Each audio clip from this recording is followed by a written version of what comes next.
हरे कृष्णा, राधे राधे। तुलसी विवाह के बाद तुलसी माता की विदाई कब करनी है, आइए जानते हैं। एक चीज आपको कभी भी दान नहीं देनी है, नहीं तो घर की धन संपदा चली जाती है, इस बात का ध्यान रखिएगा। आप 1 नवंबर से लेकर 5 नवंबर अर्थात जो पूर्णिमा है तब तक कभी भी तुलसी विवाह कर सकते हैं। तुलसी विवाह करने से मनचाहे विवाह की, पुत्र की प्राप्ति होती है, रोग कर्ज संकट पीड़ा से सदा सर्वदा मुक्ति मिलती है और सौभाग्य बढ़ता चला जाता है। सबसे पहले तुलसी विवाह जहाँ पर भी कर रहे हैं, पूजा में रखा हुआ प्रसाद तो 15 मिनट के भीतर ही आपको हटा लेना चाहिए। उसके बाद भले ही अन्य सामग्री वहीं पर रखी रहे, कोई दिक्कत की बात नहीं है, परंतु दीपक शांत हो जाए तो आप रात्रि को भी सामग्री हटा सकते हैं। अगर आपने शाम को पूजन किया है, नहीं तो दूसरे दिन आप हटा लीजिए। नहीं तो प्रसाद तो तत्काल ही हटा लेना चाहिए, नहीं तो चींटी चिड़िया आ जाती है उसमें, तो यह दूषित सामान माना जाता है। तो प्रसाद सभी को वितरित कर देना चाहिए। अगर आप सभी तुलसी माता को विदा करना चाहते हैं तो इस बात का ध्यान रखिए कि तुलसी माता को आप कम से कम पूर्णिमा तक अपने पास रखें, क्योंकि तभी तक कार्तिक पूरा महीना माना जाएगा और पूरे महीने कार्तिक का आपको फल इसी से मिलेगा।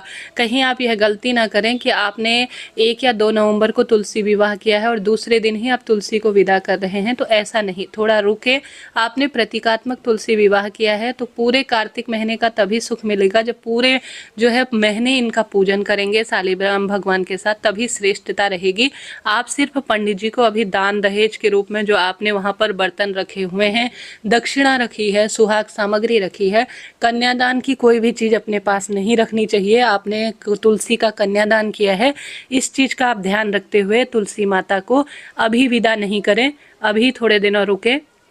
पूर्णिमा के बाद दूसरे दिन ही प्रतिपदा को अगर आप तुलसी दान करते हैं तो बिल्कुल कर सकते हैं किसी मंदिर या पंडित जी में, नहीं तो आप अपने पास भी तुलसी रख सकते हैं। और सभी चीज़ों का दान किया जाता है, जैसे कि सुहाग सामग्री, बर्तन, पैसे इत्यादि जो भी आपने रखे हैं सभी चीज़ों को दान किया जा सकता है।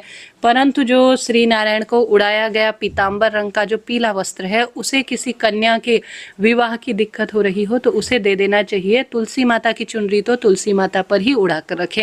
चाहे तो दूसरी आप चुनरी माता तुलसी को उड़ा सकते हैं, और इस चुनरी को आप जिसके विवाह की दिक्कत हो रही हो और जो पीताम्बर रंग का वस्त्र है जो श्री नारायण को गठबंधन में आपने काम में लिया है, उसे आप अपने पास अपने सौभाग्य के लिए, जैसे पति के लिए भी अगर प्रेम नहीं मिलता, चिड़चिड़ प्रवृत्ति है या हर स्वरूप में पति पत्नी में झगड़ा होता है, तो तुलसी माता को उड़ाया गया लाल चुनरी और श्री नारायण को जो गठबंधन का पीला वस्त्र है उसे आप अपने पास रखें। लड़का लड़की के विवाह की दिक्कत है तो उन्हें भी आप अपने पास दे देते हैं, तो कम से कम साल भर तो इसे अपने पास रखें, अपने कमरे में रखें, इससे निश्चित रूप से प्रेम बढ़ता है, इस बात का ध्यान रखें। तुलसी आप दान करना चाहते हैं तो कर दीजिएगा, नहीं तो अपने पास ही रखें, परंतु कम से कम पूर्णिमा तक अपने पास तुलसी माता को रखें, क्योंकि कार्तिक महीने में पूरा महीना आपको उसे पूजित करना है, उसके बाद दान दे सकते हैं।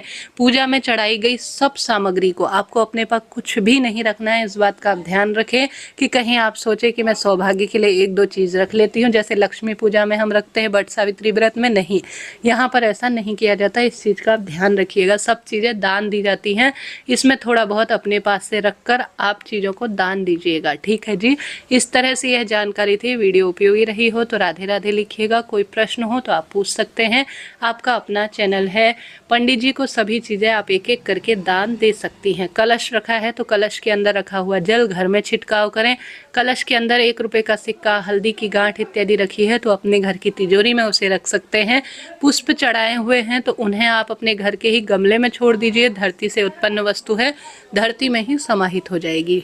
भोग प्रसाद जितना संभव हो वितरित कर पंडित जी को आप दान में दीजिएगा। राधे राधे, जय माता।